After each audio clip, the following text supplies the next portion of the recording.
ദൈവത്തിൻ്റെ അതിപരിശുദ്ധമായ നാമം വാഴ്ത്തുപെടുമാറാകട്ടെ.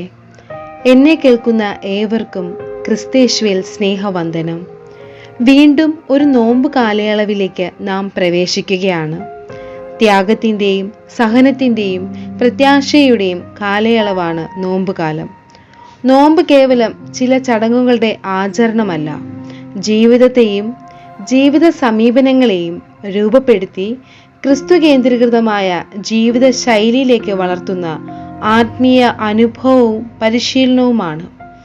അതിനാൽ തന്നെ നോമ്പുകാലം നിരന്തരമായ പ്രാർത്ഥനയുടെയും ദൈവവചന ധ്യാനത്തിൻ്റെയും അനുതാപത്തിൻ്റെയും ഉപവാസത്തിൻ്റെയും പങ്കുവെക്കലിൻ്റെയും അനുഭവമാണെന്ന് നാം ഓർക്കണം. ഇന്ന് നമ്മുടെ നോമ്പിൻ്റെ 6-ാം ദിവസമാകുന്നുവല്ലോ. ഇന്നീ ദിവസം നമ്മുടെ സഭയായി ചിന്തിക്കുന്ന ധ്യാന വിഷയം ക്രിസ്തീയ ജീവിതശൈലി എന്നാകുന്നു. ഈ വിഷയത്തെ ആസ്പദമാക്കി എടുത്തിരിക്കുന്ന വേദഭാഗം ഇന്നത്തെ ഏവൻഗേലിയൻ ഭാഗമായ വിശുദ്ധ മത്തായി എഴുതിയ സുവിശേഷം 5-ാം അധ്യായം 1 മുതൽ 12 വരെയുള്ള വാക്യങ്ങളാണ്. ഈ വേദഭാഗത്തെ ചില വാക്യങ്ങളാണ് നാം ഇന്ന് ധ്യാനിക്കാനായി പോകുന്നത്. യേശു ക്രിസ്തു തൻ്റെ ശിഷ്യന്മാരെ ലോകത്തിൻ്റെ പല ഭാഗങ്ങളിലേക്ക് അയക്കുമ്പോൾ അവരിലൂടെ തൻ്റെ ദൗത്യം നിറവേറ്റുവാൻ ആഗ്രഹിക്കുകയും അവരെ അതിനായി ഒരുക്കുകയും ചെയ്യുന്ന സന്ദർഭങ്ങൾ വേദപുസ്തകത്തിൽ നമുക്ക് കാണാം. നാം ഇന്ന് ധ്യാനിക്കുന്നത് അപ്രകാരം യേശു കർത്താവ് തൻ്റെ ശിഷ്യന്മാരെ അല്ലെങ്കിൽ വിശ്വാസ സമൂഹത്തെ ആഗമനം ഒരുക്കുന്നതായ ഒരു ഭാഗമാണ്. വെല്ലുവിളികൾ ഏറി വരുന്ന ഈ ലോകത്ത് ശരിയായ ക്രിസ്തീയ ജീവിത ശൈലി നമ്മുടെ ജീവിതത്തിൽ എങ്ങനെ സാധ്യമാക്കാമെന്ന് ഈ വേദഭാഗത്തെ അടിസ്ഥാനമാക്കി 3 ഉപചിന്തകളിലൂടെ നമുക്ക് ധ്യാനിക്കാം. ഒന്നാമതായി, ആത്മാവിൽ ദരിദ്രരായവർ ഭാഗ്യവാന്മാർ. വിശുദ്ധ മത്തായി എഴുതിയ സുവിശേഷം 5-ാം അധ്യായം 3-ാം വാക്യം വായിക്കാം. ആത്മാവിൽ ദരിദ്രരായവർ ഭാഗ്യവാന്മാർ, സ്വർഗരാജ്യം അവർക്കുള്ളത്. സ്വർഗരാജ്യം അവകാശമാക്കുന്നത് ആത്മാവിൽ ദരിദ്രരായവരാണ്. എന്താണ് ആത്മാവിലെ ദാരിദ്ര്യം? ആത്മീകമായി ജീവിക്കുന്നവരും ജീവിക്കുവാൻ ആഗ്രഹിക്കുന്നവരുമാണ് നാം ഓരോരുത്തരും. നമ്മുടെ ആത്മീയ ജീവിതം മറ്റുള്ളവരുമായി താരതമ്യം ചെയ്യുമ്പോൾ എൻ്റെ ആത്മീക ജീവിതം മികച്ചതാണെന്ന് തോന്നിയാൽ നാം ആത്മീകമായി സമ്പന്നരാണ്. ചിലപ്പോഴെങ്കിലും നാം ആത്മീകമായി പൂർണ്ണനാണ് എന്ന ചിന്തയും നമ്മിൽ ഉണ്ടാകാറുണ്ട്. ഈ തോന്നലുകൾ ശരിക്കും നമ്മെ ആത്മീകമായി മുരടിപ്പിക്കുകയാണ് ചെയ്യുന്നത്. ആത്മാവിൽ ഞാൻ എന്ന ചിന്തകൾ, അഹംഭാവങ്ങൾ ഒഴിവാക്കി ഞാൻ ദരിദ്രനാണ് എന്ന് തിരിച്ചറിയുമ്പോൾ ആത്മീകമായി വീണ്ടും വീണ്ടും വളരുവാനായി സാധിക്കും. ഞാൻ ആത്മീകമായി പൂർണ്ണനാണെന്ന ചിന്ത നമ്മുടെ മനസ്സിലുണ്ടെങ്കിൽ ആ ചിന്ത മാറ്റി ആത്മാവിൽ ഞാൻ ദരിദ്രനാണെന്ന ചിന്തയിലേക്ക് നാം വരണം. ആത്മീകമായ എൻ്റെ വളർച്ച പൂർണ്ണമല്ല എന്ന തിരിച്ചറിവിലൂടെ ദൈനംദിന ജീവിതത്തിൽ ദൈവത്തെ ആശ്രയിച്ചുകൊണ്ട് നമുക്ക് ജീവിക്കാം. നമ്മുടെ ഏറ്റവും പരമമായ ലക്ഷ്യമായ സ്വർഗരാജ്യത്തിൽ അവകാശികളായി തീരുവാൻ നമുക്ക് സാധിക്കണം. അതിനെ ഞാൻ എന്ന ഭാവം മാറ്റി ആത്മാവിൽ ഞാൻ ദരിദ്രനാണ് എന്ന് തിരിച്ചറിയുന്നതിലൂടെ ക്രിസ്തീയ ജീവിതശൈലി കൈവരിക്കുവാൻ നമുക്ക് സാധിക്കും. രണ്ടാമതായി, സൗമ്യതയുള്ളവർ ഭാഗ്യവാന്മാർ. വിശുദ്ധ മത്തായി എഴുതിയ സുവിശേഷം 5-ാം അധ്യായം 5-ാം വാക്യം വായിക്കാം. സൗമ്യതയുള്ളവർ ഭാഗ്യവാന്മാർ, അവർ ഭൂമിയെ അവകാശമാക്കും.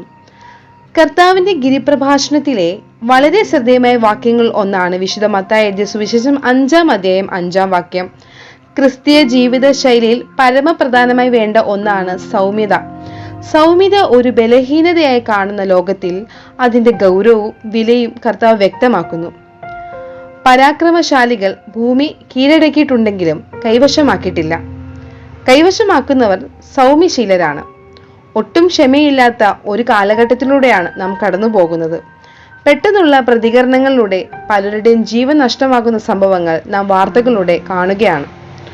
ഒരിടത്ത് വലിയ ഒരു പാപത്തിന് അടിമയായി ആശുപത്രിയിലായിരുന്ന മകളെ കോപവും വേദനയും കടിച്ചമർത്തി അമ്മ ശുശ്രൂഷിക്കുകയുണ്ടായി. എന്നാൽ അഭിമാനം നഷ്ടപ്പെട്ട പിതാവ് കോപാകുലനായി ഉറക്കെ പറഞ്ഞു, ഇനിമേൽ അവൾ എൻ്റെ മകളല്ല, ഞാൻ അവളുടെ അപ്പനുമല്ല. അദ്ദേഹത്തെ ശാന്തനാക്കുവാൻ പലരും ശ്രമിച്ചു. ആശുപത്രിയിൽ നിന്നും വീട്ടിലെത്തിയ മകളെ മുറിയിൽ കയറി ഒന്ന് കാണാൻ പോലും പിതാവിന് മനസ്സ് വന്നില്ല. എല്ലാവർക്കും താനൊരു ഭാരവും അപമാനവുമായതിനാൽ ആശുപത്രിയിൽ നിന്നും പല ദിവസങ്ങളിലായി ശേഖരിച്ചു വെച്ച ഉറക്ക ഗുളിക കഴിച്ച് ജീവിതം അവസാനിപ്പിക്കുവാൻ അവൾ തീരുമാനിച്ചു. ആരും മുറിയിലല്ലാത്ത സമയം കാത്തു കിടക്കുകയായിരുന്നു. ദൈവത്തിന്റെ ആത്മാവ് ആ പിതാവിൽ പ്രവർത്തിച്ചതിനാൽ അദ്ദേഹം വിനയപ്പെടാൻ തുടങ്ങി. സാവകാശം ആ പിതാവ് മകൾ കിടന്ന മുറിയിലേക്ക് കയറി ചെന്നു. മയങ്ങി കിടക്കുന്ന മകളുടെ മുഖത്തേക്ക് നോക്കി തേങ്ങിക്കരയുവാൻ തുടങ്ങി. കട്ടിലിന്റെ വശത്തിരുന്ന് മകളുടെ കവിൾ തടങ്ങളിലും തലയിലും നെറ്റിയിലും തലോടി. കണ്ണുനീർ തുള്ളികൾ അവളുടെ ശരീരത്തിൽ വീണപ്പോൾ മകൾ കണ്ണുകൾ തുറന്നു. അവൾക്ക് വിശ്വസിക്കാൻ കഴിഞ്ഞില്ല. താൻ സ്വപ്നം കാണുകയാണോ എന്ന് അവൾ സംശയിച്ചു. പുലിയെ പോലെ തന്നെ കടിച്ചു കീറുന്നതിനുള്ള കോപത്തോടെയായിരുന്ന പിതാവ് ഒരു പൂച്ചക്കുഞ്ഞിനെ പോലെ തന്നെ തലോടുന്നു. പിതാവിന്റെ കാൽക്കൽ കെട്ടിപ്പിടിച്ച് അവൾ ക്ഷമയാചിച്ചു. സൗമ്യത ഒരു ജീവനെ രക്ഷിക്കുക മാത്രമല്ല, ദൈവിക സന്തോഷം അനുഭവിക്കുന്ന കുടുംബമാക്കി തീർത്തു എന്ന് നാം ഈ കഥയിലൂടെ കണ്ടു. സൗമ്യതയുള്ളവരാകണം നാം. ക്ഷമയിലൂടെ പല പ്രശ്നങ്ങൾക്കും പരിഹാരം കാണുവാനായിട്ട് നമുക്ക് സാധിക്കും.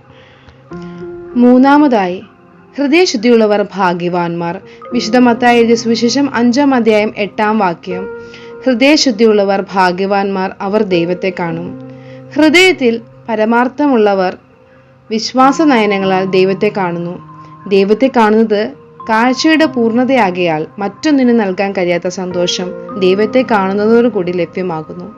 നമ്മുടെ ജീവിതത്തിൽ നാം ഇഷ്ടപ്പെടുന്ന കാര്യങ്ങളാണ് സാധാരണ കണ്ടുകൊണ്ടിരിക്കുവാൻ ആഗ്രഹിക്കുന്നത്. ദൈവത്തെ ഇഷ്ടപ്പെടുന്നുവെങ്കിൽ ദൈവത്തെ കണ്ടുകൊണ്ടിരിക്കുവാനുള്ള ആഗ്രഹവും നമുക്കുണ്ടാകുന്നു. ഹൃദയത്തിൽ ശുദ്ധിയുള്ളവർക്ക് ദൈവത്തെ കാണാം. മറ്റുള്ളവരോടുള്ള ഇടപെടലുകളുടെയും ആത്മാർത്ഥതയിലൂടെയുമാണ് ഹൃദയശുദ്ധി വെളിവാകുന്നത്. ദൈവത്തിന്റെ അനുയായികൾ എന്ന് അവകാശപ്പെടുന്ന നമുക്ക് ഹൃദയശുദ്ധി ഉണ്ടോ എന്ന് നാം ആത്മപരിശോധന ചെയ്യേണ്ടത് ആവശ്യമാണ്. ഹൃദയത്തിൽ ശുദ്ധിയുള്ളവർ മാത്രമേ ദൈവത്തെ കാണാൻ സാധിക്കൂ എന്ന് നാം ഈ വചനത്തിലൂടെ മനസ്സിലാക്കുന്നു. ക്രിസ്തു പറഞ്ഞു തന്ന പാഠങ്ങൾ നമ്മുടെ ജീവിതത്തിൽ പ്രാവർത്തികമാക്കുമ്പോഴാണ് ക്രിസ്തീയ ജീവിത ശൈലിയിലുള്ള ജീവിതം നയിക്കുവാൻ നമുക്ക് സാധിക്കും. ഭക്തന്മാരെ കൊണ്ട് എല്ലാ ആരാധനാലയങ്ങളും ഇന്ന് നിറഞ്ഞിരിക്കുകയാണ്. എന്നാൽ ശിഷ്യന്മാരുടെ എണ്ണം ഇന്ന് കുറഞ്ഞുകൊണ്ടിരിക്കുകയാണ്. ഭക്തന്മാർ കൂടുന്നതിനും ശിഷ്യന്മാർ കുറയുന്നതിനുമുള്ള കാരണം ഒന്നേയുള്ളൂ: ശിഷ്യത്വത്തിന് കൊടുക്കേണ്ട വില കൊടുക്കാൻ പലരും തയ്യാറല്ല എന്നതുകൊണ്ടാണ്. കർത്താവിന്റെ ശിഷ്യരായി തീരുന്നതിന് നാം കൊടുക്കേണ്ട വില ഈ ജീവിതം കൊണ്ടാണ്, ത്യാഗം കൊണ്ടാണ്, സഹതാപം കൊണ്ടാണ്, സഹനം കൊണ്ടാണ്. കേട്ടുകേൾവി പോലുമില്ലാത്ത പല സംഭവങ്ങളിലൂടെയാണ് നമ്മുടെ സമൂഹം മുന്നോട്ട് പോകുന്നത്. ഈ സമൂഹത്തിൽ ക്രിസ്തുവിന്റെ നല്ല ശിഷ്യരാകുവാൻ നമുക്ക് സാധിക്കണം. വിനയത്തോടും സ്നേഹത്തോടും സൗമ്യതയോടും പെരുമാറാൻ നാം പഠിക്കണം. നമ്മുടെ ജീവിതം മറ്റുള്ളവർക്ക് നല്ല മാതൃകയാകുവാനായിട്ട് സാധിക്കണം. അതിലൂടെ നല്ലൊരു സമൂഹത്തെ സൃഷ്ടിക്കണം. ക്രിസ്തീയ മൂല്യങ്ങൾ കൈവിടാതെ ക്രിസ്തീയ ജീവിത ശൈലിയിൽ ആത്മാവിൽ ദരിദ്രരായിരിക്കാനും സൗമ്യതയുള്ളവരായിരിക്കാനും ഹൃദയശുദ്ധിയുള്ളവരായിരിക്കാനും നമുക്ക് സാധിക്കണം. അതിനായി ഏവർക്കും ദൈവകൃപ ലഭിക്കുമാറാകട്ടെ. നമുക്ക് പ്രാർത്ഥിക്കാം. ദൈവമായ കർത്താവേ, സ്വർഗസ്ഥ പിതാവേ, ഞങ്ങൾ ഇന്ന് ധ്യാനിച്ച വേദഭാഗത്തെ കർത്താവിന്റെ കരങ്ങളിൽ ഏൽപ്പിക്കുന്നു. ആത്മാവിൽ ദരിദ്രരായിരിക്കാനും ഹൃദയശുദ്ധിയുള്ളവരായിരിക്കാനും സൗമ്യതയുള്ളവരായിരിക്കാനും ഞങ്ങളെ സഹായിക്കണമേ. ഇന്ന് ഞങ്ങൾ ധ്യാനിച്ച ചിന്തകൾ ഞങ്ങളുടെ ജീവിതത്തിൽ പ്രാവർത്തികമാക്കുവാനായിട്ട് ഞങ്ങളെ സഹായിക്കണമേ. ആമേൻ.